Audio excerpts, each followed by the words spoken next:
Okay, here we are with the latter subunit of 3.10, 3.10.2, and that being common stock. We just discussed preferred stock. So here we have a separate type of stock that business entities often invest in. Corporation law, we're talking about corporations, et cetera, they grant to common stockholders certain rights. We discussed how certain rights are offered to preferred stockholders. A lot of those kind of superseded what common stockholders are allowed to maintain, and we're going to see the differences right now in some additional rights that common stockholders can acquire. Okay, they do have the right to vote, and what am I talking about? I can recall even owning some common stock in a company, and millions of people own shares of this publicly traded corporation. They would just email us and to tell us that we actually had the right to vote based on vote by proxy, obviously, anonymously and off-site, but nonetheless, it's a business decision that they want their investors to actually take part in. Most importantly, even if they don't care about you, they have no choice based on corporation law but to offer you a right to vote. Secondly, and this is where investors can be savvy, purchasing common stock that allows a share in dividends. Dividends are getting paid on top of the stock every so often during a financial period, and that's big. Okay. If a corporation liquidates and dissolves, the common stockholder now has a right to a certain percentage of the corporation upon all liquidation. Once again, if it dissolves, they now have a right to a certain percentage of that liquidation.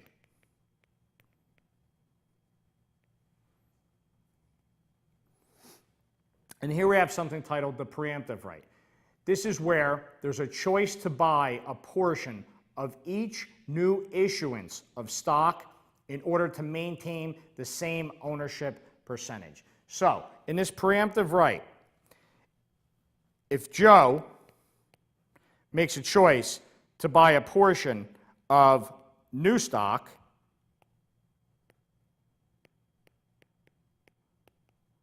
this will allow his ownership percentage to go up. Bottom line, it's kind of a way to not weed out the middleman or the little man. Let's talk a little more about common stock. Well, we talked about a railway company before and how it was offered on a preferred status. Here's a certificate for less than 100 shares of common stock. Now, a lot of times corporations can dictate how one stock deviates from the other, i.e. preferred versus common, based on the amount of actual shares. So you saw in preferred that particular John Doe bought 100 shares of railway.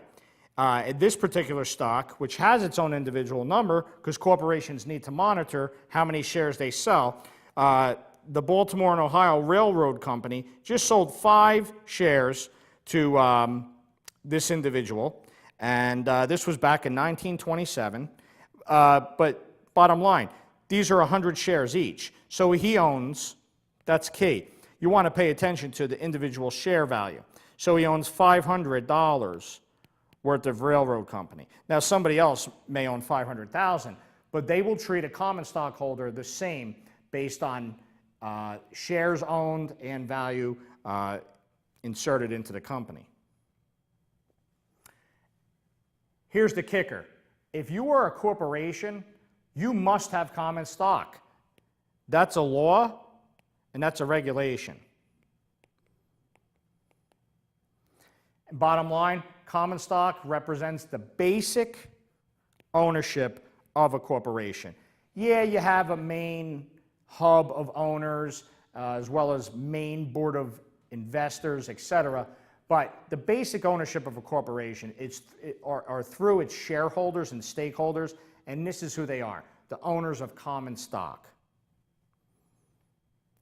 Now, sometimes corporations issue a second class of common stock. This is normally called a Class B common stock, with different rights than Class A common stock. Now, this is up to the corporation to decide upon who they're offering it to,